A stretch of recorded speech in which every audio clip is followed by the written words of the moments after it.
सारी सृष्टि को बनाने वाले, आकाश और पृथ्वी की रचना करने वाले सत्यनिष्ठ पिता, हम आपका करोड़ों बार धन्यवाद करते हैं।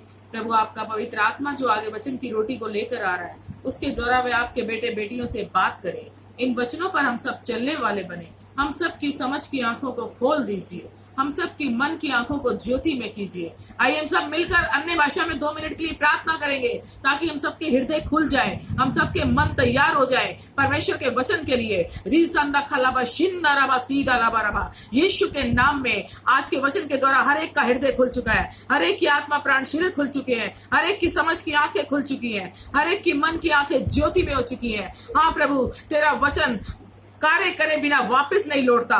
प्रभु, आज तेरा वचन जिस जिस हृदय की उपजाऊ भूमि में गिरने वाला है, उनका जीवन बदल चुका है, उनकी समझ की आंखें खुल चुकी हैं, वो परमेश्वर की बुद्धि से भर चुके हैं, उनके रुके हुए काम पूरे हो चुके हैं, उनके जीवन से संसार की गंदी आत्मा निकल चुकी है, हर भरमाने वाली गंदी आत्मा उनके जीवन को छोड़ चुकी है, हर एक रोग उन्हें छोड़ चुका है, हर एक कर्जा उन्हें छोड़ चुका है। रिंदा खाबा शिंदले में सीधा रबा लिबारी अंदले में सिंदा रबा शिको रबा। Thank you Lord father, thank you Holi spirit. धन्यवाद पवित्र आत्मा पिता, अपने वचन के द्वारा हम सबको तैयार करने के लिए, हम सबके हृदयों को खोलने के लिए, हम सबकी आत्मा प्राण शरीर को खोलने के लिए, यीशु मसीह नासरी के नाम में, आमीन। आइए हम सब अपनी बाइबल खोलते हैं।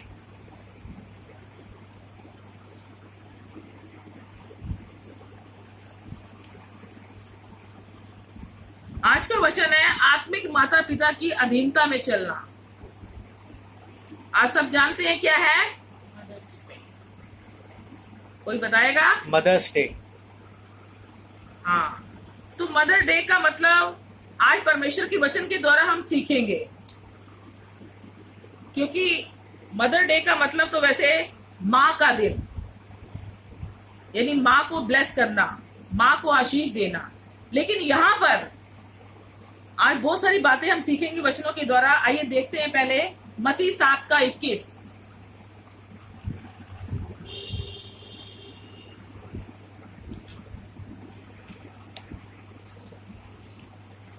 जो मुझसे हे प्रभु कहता है, उनमें से हर एक स्वर्ग के राज्य में प्रवेश ना करेगा, परंतु वही जो मेरे स्वर्गीय पिता की इच्छा पर चलता है। हम प्रभु का धन्यवाद करते हैं आज के इस सुंदर दिन के लिए और सुंदर वचन के लिए, कि परमेश्वर का वचन कह रहा है कि मुझसे जो हे प्रभु कहता है, यानी हर कोई हे प्रभु कहता है। हर एक व्यक्ति परमेश्वर के वचन पर चलते नहीं है, सुनते सारे हैं, विश्वास सारे करते हैं, लेकिन मेन बात है कि परमेश्वर के वचन पर कौन चलता है। तो यहाँ प्रभु का वचन बता रहा है कि जो मुझसे हे प्रभु कहता है, उनमें से हर एक स्वर्ग के राज्य में प्रवेश नहीं करेगा, परंतु वही जो मेरे स्वर्गीय पिता की इच्छा पर चलता है। तो जो परमेश्वर के वचन का पालन करता है, परमेश्वर के वचन का आदर करता है, परमेश्वर के वचन को सुनकर उस पर चलता है, वही परमेश्वर के स्वर्ग राज्य में प्रवेश करेगा। वही व्यक्ति परमेश्वर की इच्छा को पूरा करता है। अगला हम 22वां भी देखेंगे। उस दिन बहुत से लोग मुझसे कहेंगे, हे प्रभु क्या हमने तेरे नाम से भविष्यवाणी नहीं की, और तेरे नाम से दुष्ट आत्माओं को नहीं निकाला, और तेरे नाम से बहुत से आश्चर्य क्रम नहीं करे। तो परमेश्वर का वचन बता रहा है कि बहुत से लोग परमेश्वर से कहेंगे, जो रह जाएंगे वो ये बात परमेश्वर से कर रहे हैं कि क्या प्रभु हमने तेरे नाम से दुष्ट आत्माओं को नहीं निकाला, क्या तेरे नाम से हमने लोगों के लिए प्रार्थना नहीं करी, क्या तेरे नाम से हमने आश्चर्य क्रम नहीं करे। लेकिन यहाँ पर परमेश्वर साफ एक बात कह रहा है, हाँ तुमने मेरे नाम से सब कुछ करा, लेकिन तुम मेरी इच्छा पर नहीं चले। तुमने मेरे वचन को सुना जरूर, लेकिन उस पर चले नहीं। अगला 23वां वचन भी इसका क्या बात कर रहा है, तब मैं उनसे खुलकर कह दूंगा कि मैंने तुमको कभी नहीं जाना, हे कुकर्म करने वालों, मेरे पास से चले जाओ। यानी कि ऐसे लोग भी हैं जो परमेश्वर के वचन को सुन भी रहे हैं और आश्चर्य क्रम भी कर रहे हैं, प्रार्थना भी कर रहे हैं, दुष्ट आत्माओं को भी निकाल रहे हैं, तो भी प्रभु उनसे ये क्यों कह रहा है कि तब मैं उनसे खुलकर कह दूंगा कि मैंने तुमको कभी नहीं जाना, यानी कि मैं तो तुम्हें जानता ही नहीं हूं। ऐसा क्यों कह रहा है परमेश्वर? क्योंकि उनका मन दो तरफ चल रहा है। अगर वो परमेश्वर के कामों को कर रहे हैं तो वो संसार के काम को भी कर रहे हैं। तो हमें परमेश्वर के कामों के साथ संसार के काम नहीं करने, जिन्हें परमेश्वर छोड़ने के लिए कह रहा है। कोई भी गंदी आत्मा हमारे जीवन में कार्य ना करे, कोई भी हम झूठ ना बोले, कुछ भी गलत ना बोले, किसी के दिल को ना दुखाएं, किसी की आंखों में आंसू का कारण ना भरे, किसी के जीवन में किसी का हक ना मारे, किसी के अनाथ पर, किसी विधवा पर अत्याचार ना करें, किसी भी पर सताव ना करें। तो ये सब बातें जब हम परमेश्वर के वचन के अनुसार पूरी करेंगे तो क्या प्रभु हमें ऐसा कहेगा जैसा उसने इस वचन के अंदर बात कही है? कितनी बड़ी बात बोली है, हे कुकर्म करने वालों। यानी इस कुकर्म करने वालों के अंदर बहुत सारी गलत बातें आ जाती हैं। अगर हमने बैप्टिस्मा लिया तो क्या उसकी आज्ञा को पूरा कर रहे हैं? बैप्टिस्मा लेने के बाद एक व्यक्ति नए जन्म में परिवर्तित हो जाता है, नई सृष्टि बन जाता है, पुरानी बातें सारी खत्म हो जाती है, पुरानी बातें उसके जीवन से निकल जाती है। तो क्या अगर हमारे जीवन में आज भी पुरानी कुछ बात चल रही है तो ये बात अपने जीवन से बहुत जल्द निकाल दो, क्योंकि परमेश्वर साफ 23वें वचन के अंदर कह रहा है कि हे कुकर्म करने वालों, मेरे पास से चले जाओ। आइए हम आगे देखते हैं इफिसियों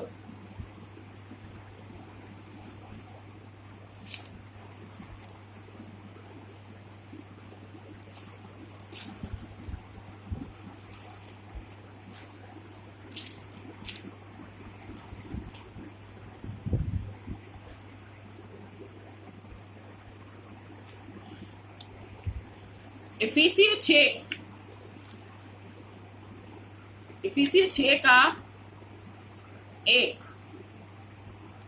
हे बालकों, प्रभु में अपने माता पिता के आज्ञाकारी बनो, क्योंकि यह उचित है। अब यहाँ पर क्या बता रहा है परमेश्वर का वचन कि हे बालकों, परमेश्वर हम सबको क्या अपना बच्चा समझता है, हम उसके बालक है। लेकिन आगे वो क्या कह रहा है? प्रभु में अपने माता पिता के आज्ञाकारी बनो। अब प्रभु में का मतलब क्या हुआ? प्रभु में जो हमें वचन सिखा रहे हैं, जो वचन के द्वारा हमें शिक्षा दे रहे हैं, प्रभु के वचन के द्वारा। यहाँ लिखा हुआ ना, प्रभु में एक जन्म होता है हमारा फिजिकल, जो माँ बाप बच्चे को जन्म देते हैं, वो होता है संसारिक माता पिता के द्वारा बच्चे का जन्म। लेकिन यहाँ पर क्या कह रहा है कि प्रभु में अपने माता पिता की आज्ञाकारी बनो। प्रभु में हमारे माता पिता कौन है? क्या कोई बता सकता है? यहाँ के लोगों को छोड़कर जो लोग सुन रहे हैं उनसे बात कर रही हो।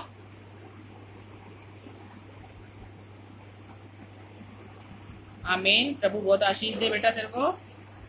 प्रभु में, जहां पर प्रभु आ गया वो हो गया आत्मिक माता पिता, जिनके द्वारा हम वचन की रोटी को खा रहे हैं, जिनके द्वारा हम परमेश्वर की इच्छा को पूरा कर रहे हैं। क्योंकि प्रभु का वचन क्या कह रहा है कि प्रभु में अपने माता पिता की आज्ञाकारी बनो, क्योंकि ये उचित है। ये परमेश्वर ने उचित ठहराया है, किसी मनुष्य ने उचित नहीं ठहराया, क्योंकि ये प्रभु का वचन बता रहा है। और सेकंड बता रहा है कि अपनी माता और पिता का आदर कर, ये पहली आज्ञा है। अब कई लोग कंफ्यूज हो रहे होंगे कि पहले वाले वचन में भी बताया माता पिता, और इस सेकंड वचन के अंदर भी माता पिता बता रहा है। माता पिता का मतलब ये है, क्योंकि संसार के अंदर माता पिता होते हैं, लेकिन यहाँ पर आत्मिक माता पिता कैसे होंगे? अगर कोई लेडीज पास्टर है तो वो हमारी आत्मिक माँ है। अगर कोई ब्रदर पास्टर है तो वो क्या है? आत्मिक पिता। तो हम उन्हें आत्मिक माँ और आत्मिक पिता कह सकते हैं। ये एक आदर और रिस्पेक्ट है। हमें ये नहीं भूलना चाहिए कि जब जिससे हम वचन सीख रहे हैं वो जन्म देने वाले माता पिता से भी दुगने आदर के योग्य होते हैं। मेरे ऊपर भी पास्टर पहले थे, लेकिन जिन्होंने मुझे इस चीज में लाए हैं, और वो लाने वाली मेरी छोटी सिस्टर है। अब कहने को वो मेरी छोटी सिस्टर है, लेकिन आत्मा के लेवल में वो मुझसे ऊपर है। ऐसा नहीं है कि आत्मा के लेवल में मैं ऊपर नहीं हूं, लेकिन मुझे लाने वाली सिर्फ मेरी छोटी सिस्टर है। तो वो मेरी क्या कहलाएगी? आत्मिक माता। भले वो मेरी छोटी सिस्टर है, क्योंकि यहाँ पर संसार के रिश्ते सारे खत्म हो जाते हैं, संसार की बातें सारी खत्म हो जाती हैं। क्योंकि प्रभु का वचन क्या कहता है कि जब हम परमेश्वर के राज्य में जाएंगे वहां कोई रिश्ता नहीं होगा, वहां कोई माता पिता, भाई बहन, माँ बेटी, पति पत्नी, कोई भी ऐसा रिश्ता नहीं होगा। सिर्फ आत्मा का रिश्ता होगा। अभी हम पृथ्वी पर है, तो हमारा आत्मा का रिश्ता किसके साथ है? कलीसिया के पास्टर के साथ, जो हमें आत्मा की बातें, आत्मिक रोटी खिला रहे हैं। और इसके साथ सेकंड वचन के अंदर क्या बताया है कि जिसके साथ प्रतिज्ञा भी है, यानी कि प्रतिज्ञा क्या है कि अपने माता पिता का आदर करना है। ये पहली आज्ञा है जिसके साथ प्रॉमिस प्रभु अपना दे रहा है। तो ये बातें सब परमेश्वर की तरफ से आ रही हैं। कहीं हम ये बातें ना सोचे कि हम पुराने नियम के अगर हम वचन पढ़ रहे हैं तो वो बातें वैलिड नहीं है, वो बातें फॉलो नहीं करनी। प्रभु का वचन आदर के योग्य है, चाहे वो पुराने नियम के अंदर है चाहे वो नए नियम के अंदर है। तो वो परमेश्वर का वचन दुगने आदर के योग्य होता है।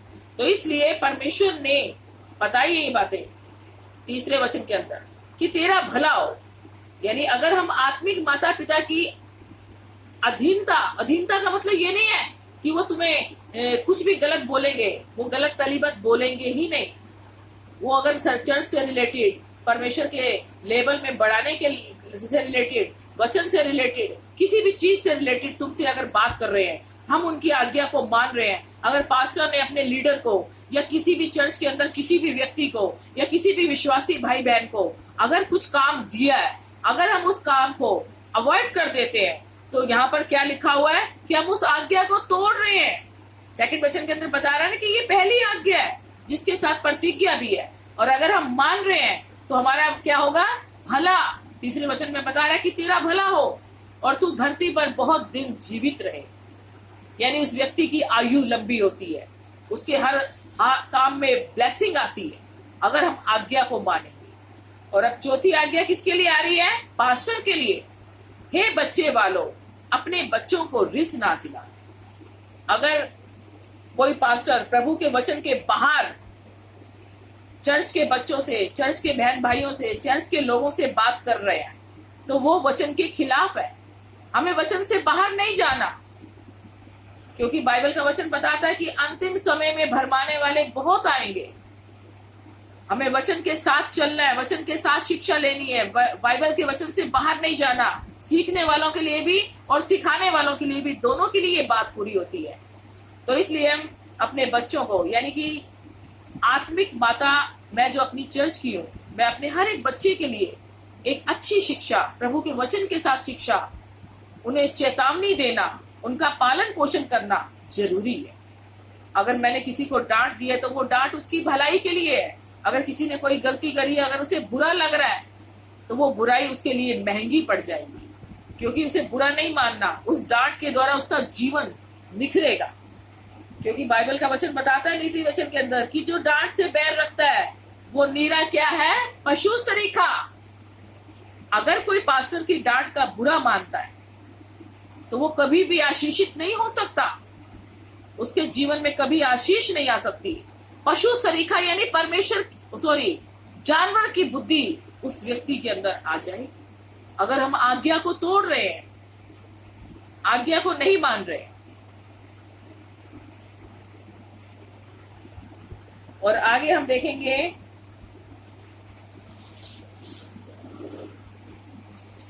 गलातियों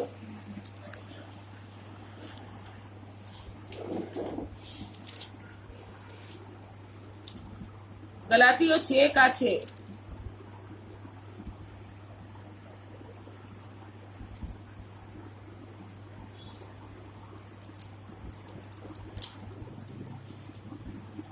जो वचन की शिक्षा पाता है वह सब अच्छी वस्तुओं में सिखाने वाले को भागी करे। अब वचन की शिक्षा कौन पा रहा है? चर्च के लोग, चर्च के बच्चे, चर्च के बहन और भाई, मतलब जो भी चर्च के अंदर आ जाता है वो क्या पाता है? वचन की शिक्षा। और जब वचन की शिक्षा यानी आत्मिक रोटी हम जब खा रहे हैं, तो आगे बता रहा है कि वह सब अच्छी वस्तुओं में सिखाने वाले को भागी करे। यानी जो परमेश्वर का दास या दासी परमेश्वर के लोगों को जब वचन सिखाते हैं, तो हमें हर अच्छी बात में उसे भी शामिल करना है। परमेश्वर के दास को, आत्मिक माता को या आत्मिक पिता को, जो भी मतलब सिखाने वाला चर्च के अंदर, तो हम कैसे भागी करेंगे? मान लो जैसे हम चर्च के अंदर दशमांश देते हैं, बीज देते हैं, तो पास्टर के लिए भी अगर हम दे रहे हैं तो वो ब्लेसिंग पास्टर से नहीं आएगी, पास्टर के द्वारा परमेश्वर से आएगी। यानी हमें हम अच्छी बात में पास्टर को भी शामिल करना है। ऐसा नहीं है कि पास्टर के पास किसी चीज की कमी है या घटी है या कुछ है, क्योंकि ये वचन कह रहा है जो वचन की शिक्षा पाता है, यानी कलीसिया के लिए कि वह सब अच्छी वस्तुओं में सिखाने वाले को भागी करे। यानी कि मैं ऐसा यहाँ कुछ भी नहीं कहूंगी, क्योंकि वचन के बाहर हम नहीं जाना चाहते। यानी हम जो भी हमारा दिल कर रहा है, जो भी हमारे अंदर इच्छा है, हम पास्टर के लिए अगर करने का मन है, कोई खाना हो गया, कुछ भी चीज हो गई, A to Z, मैं कुछ भी ऐसा नहीं कहना चाहती। यानी अगर हमारा मन है, क्योंकि परमेश्वर मेरे अंदर भी मेरे सिखाने वालों के लिए एक इच्छा जागृत करता था और आज भी करता है, ऐसी बात नहीं है। उनके लिए मेरे अंदर प्लानिंग बननी शुरू हो जाती है कि जब मेरा पास्टर या जब वो मुझे इस चीज में जो लाया, वो जो भी है, जब मेरे पास वो आएंगे तो मैं उन्हें बेस्ट से बेस्ट ब्लेसिंग दूंगी, यानी उन्हें ब्लेस करूंगी। जब हम उन्हें ब्लेस करेंगे अपने सिखाने वाले को, तो वो हमारे पास क्या आएगी? दुगनी आशीष। 7वां, धोखा ना खाओ, परमेश्वर ठट्ठों में नहीं उड़ाया जाता, क्योंकि मनुष्य जो कुछ बोता है वही काटेगा। यानी हमें परमेश्वर को ठट्ठों में नहीं उड़ाना, हंसी मजाक नहीं करना उसके साथ। इसका मतलब ये है कि हम ये ना बोले, अरे हम तो पास्टर को दे रहे हैं, हमारे पास कहां से आशीष आएगी, हम परमेश्वर के लिए निकालेंगे, परमेश्वर के राज्य में बीज बोएंगे। एक पास्टर बीज भी होता है और पास्टर शीट भी होता है। हम जानते हैं जिन जिन मिनिस्ट्रियों से हम निकल के आए हैं वो काम हमने करे हैं। अभी भी कुछ लोग जिनके साथ मैं चल रही हूँ, वो लोग में से कुछ लोग जानते हैं और सब लोग नहीं जानते शायद। तो इसलिए आज ये वचन बता रहा है कि हमें इस चीज में कोई भी ऐसा मजाक नहीं करना। यानी कि अगर हम बीज बो रहे हैं, परमेश्वर को दे रहे हैं, तो ये ना सोचे अरे ये तो पास्टर के पास चला जाएगा, अरे ये तो पास्टर के पास। लेकिन वचन के नियम के अंदर अगर हम चल रहे हैं, एक आज्ञा है, उस आज्ञा से बाहर हमें नहीं जाना। यानी हमें पास्टर का मजाक नहीं उड़ाना, पास्टर के लिए किसी से गलत नहीं बोलना। अगर हम पास्टर को अपनी इच्छा से खुशी से दे रहे हैं तो किसी को बताना नहीं है, अरे बहन मैंने पास्टर जी के लिए आज ये करा है, तो ये आशीष चली जाती है। हमारा प्रभु कौन है? गुप्त में देखता है। अगर हम परमेश्वर के लिए करते हैं, अगर हम कलीसिया के लिए करते हैं, अगर हम पास्टर के लिए करते हैं, किसी के लिए भी करते हैं, तो हमारा परमेश्वर गुप्त में हमारे लिए प्रतिफल हमारे लिए तैयार कर चुका है। हम जो भी करें, जिस बाएं हाथ से करें तो दाएं को ना पता चले, शरीर से बाहर जानी तो बहुत दूर की बात है। तो इसलिए बता रहा है कि मनुष्य जो कुछ बोएगा, जो कुछ बीज बोएगा, वही वो काटेगा। अगर हमने थोड़ा बोया है तो हम थोड़ा काटेंगे, ज्यादा बोएंगे तो ज्यादा काटेंगे। आगे बता रहा है अगला वचन, क्योंकि जो अपने शरीर के लिए बोता है वह शरीर के द्वारा विनाश की कटनी काटेगा, और जो आत्मा के लिए बोता है आत्मा के द्वारा अनंत जीवन की कटनी काटेगा। अब इसका मतलब भी मैं तुम्हें अच्छी तरह बता देती हूँ कि अगर हम अपने शरीर के लिए, अपने शारीरिक माता पिता के लिए, अपने शारीरिक भाई बहनों के लिए कुछ भी करते हैं, तो वो कटनी की ब्लेसिंग परमेश्वर की ओर से नहीं आएगी। ये ध्यान रखना। हम ऐसा नहीं कह रहे कि उनके लिए मत करो, उनके लिए भी करना है, जिन्होंने शारीरिक जो माता पिता है, भाई बहन है, जिन्होंने जन्म दिया है, जो हमारे साथ रहते हैं। लेकिन पहला स्थान हमें परमेश्वर को देना है, पहला स्थान सिखाने वाले को देना है, क्योंकि सिखाने वाला अपनी ओर से खड़ा नहीं होता, अपने आप ही कोई पास्टर नहीं बन जाता। परमेश्वर की तरफ से एक कॉलिंग होती है, परमेश्वर की तरफ से वो भेजा हुआ होता है। अपने आप अगर कोई खड़ा होगा तो वो ज्यादा देर तक खड़ा नहीं हो सकता। तो इसलिए अगर हम शारीरिक माता पिता को ब्लेस करते हैं, तो आत्मिक माता पिता को, अपने प्रभु को, प्रभु के वचन के साथ चलेंगे, तो वहां पर यह वचन साफ बता रहा है कि जो शरीर के द्वारा विनाश की कटनी काटेगा, और जो आत्मा के लिए बोता है, आत्मा के द्वारा बोना क्या होता है? परमेश्वर के राज्य में बीज बोना, परमेश्वर को टाइट देना, परमेश्वर को दशमांश देना, पास्टर के लिए कुछ करना। तो वो सारी कटनी क्या होगी? आत्मा के लिए हम काटेंगे। जो हम आत्मा में बोएंगे वो आत्मा के द्वारा काटेंगे भी, और वह आत्मा के द्वारा अनंत जीवन की कटनी काटेगा। देखो, एक दिन नहीं, 2 दिन नहीं, 1 साल नहीं, 2 साल नहीं, अनंत जीवन की कटनी। यानी जब हम यहाँ से परमेश्वर के पास भी चले जाएंगे इस जगत को छोड़कर, तो वहां पर भी इस बीज की कटनी जो हमने आत्मा के द्वारा इस पृथ्वी पर बीज बोया है, चाहे वो परमेश्वर के लिए बोया है, कलीसिया के लिए बोया है, पास्टर के लिए बोया है, वो कटनी हम वहां पर भी काटेंगे। हम भले काम करने में साहस ना छोड़ें, क्योंकि यदि हम ढीले ना हो तो ठीक समय पर कटनी काटेंगे। यानी हमें जो जहां जहां से हमें भलाई हमारे जीवन में काम करेगी, आशीषें लेकर आएगी, उन कामों को हमें करते हुए नहीं छोड़ना। हमें परमेश्वर के काम के लिए हमेशा तैयार रहना है। परमेश्वर के दास की बात को मानने के लिए हमेशा तैयार रहना है। हमें ढिलाई नहीं करनी, आलस नहीं करना, तभी हम आत्मिक कटनी को काटेंगे। और आगे बता रहा है,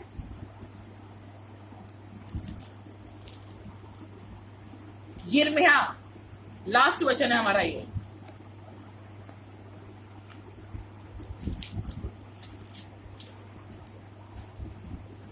यिर्मयाह 1:5।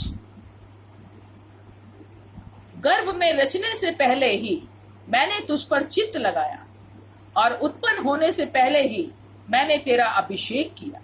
मैंने तुझे जातियों का भविष्यद्वक्ता ठहराया।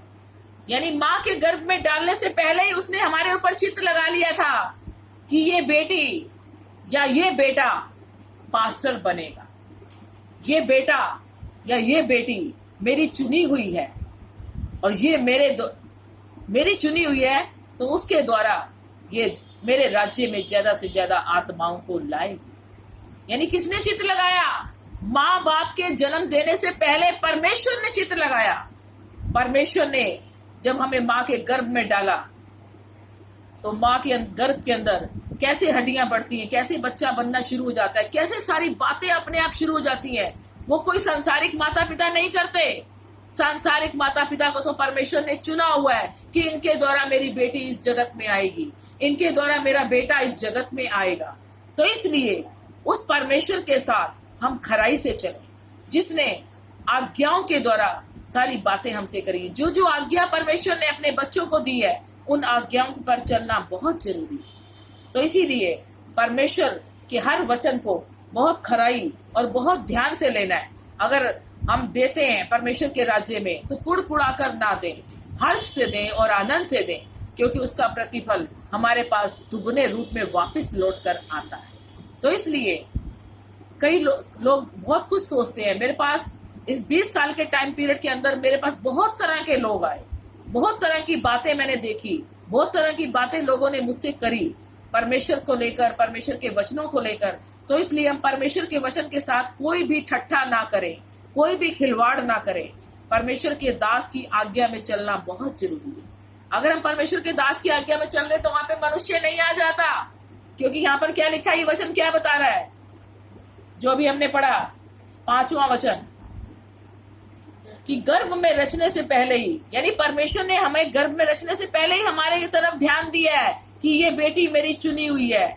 अगर ये बेटी मेरी चुनी है तो ये बड़े होकर इस टाइम के अंदर, इस घर के अंदर, इस घराने से, इस कलीसिया के लिए पास्टर बने।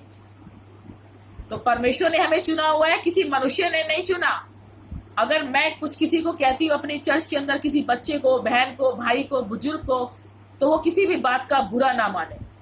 और अगर उन्हें बुरा लगता है तो वहां पर भलाई, आशीष खत्म हो जाएगी, क्योंकि परमेश्वर हमारा ठट्ठों में नहीं उड़ाया जाता। तो हम हर बात की अधीनता में चलेंगे, तो वहां पर परमेश्वर का प्रेम, परमेश्वर की आशीषें प्रकट हो। आइए हम प्रभु का धन्यवाद करते हैं इन सारे वचनों के लिए और प्रार्थना करते हैं। यिर्मयाह 1:5। प्यारे पिता, सर्वशक्तिमान, सारी सृष्टि को बनाने वाले, आकाश और पृथ्वी की रचना करने वाले सत्यनिष्ठ पिता, हम आपका करोड़ों बार धन्यवाद करते हैं। प्रभु, आपने जो, आपकी आत्मा ने जो आज हमसे बात करी कि आत्मिक माता पिता की अधीनता में चलना बहुत जरूरी है। हाँ प्रभु, आज तक आपने मुझे जो जो आत्मिक माता पिता के वचनों के द्वारा मुझे चलाया, मैं उसके लिए आपका धन्यवाद करती हूँ। और आगे भी प्रभु, मेरे जो सिखाने वाले हैं, जो मुझे तेरे जीवन में राज्य में लेकर आए, उनका मैं हमेशा आदर मान करती रहूं। और जो मेरी कलीसिया के बच्चे हैं प्रभु, वो तेरे वचन की अधीनता में चलने वाले बने। प्रभु, आज का वचन मैं हर एक की आत्मा, प्राण, शरीर में भेजती हूँ। हर एक की हृदय की उपजाऊ भूमि में ये वचन जड़ पकड़ने वाला बने, क्योंकि आज्ञाकारिता में ही आशीष छिपी हुई है। प्रभु तेरा एक एक वचन हर एक के जीवन को बदल डाले, हर एक की सोचों को बदल डाले, हर एक के कड़वाहट को निकाल डाले। अपने प्रेम से प्रभु आप हर एक को भर दीजिए। धन्यवाद पिता, इन वचनों के द्वारा हम सबको, जितने ऑनलाइन मीटिंग के अंदर जुड़े हुए, जितने यहाँ पर बैठे हुए हैं, उन सबको प्रभु आशीषित कीजिए। और जितने तेरे वचन को सुन रहे हैं उन सबको प्रभु आशीषित कीजिए। हर एक के जीवन के ऊपर अपना नियंत्रण लीजिए। धन्यवाद पवित्र आत्मा पिता, यीशु मसीह नासरी के नाम में, आमीन।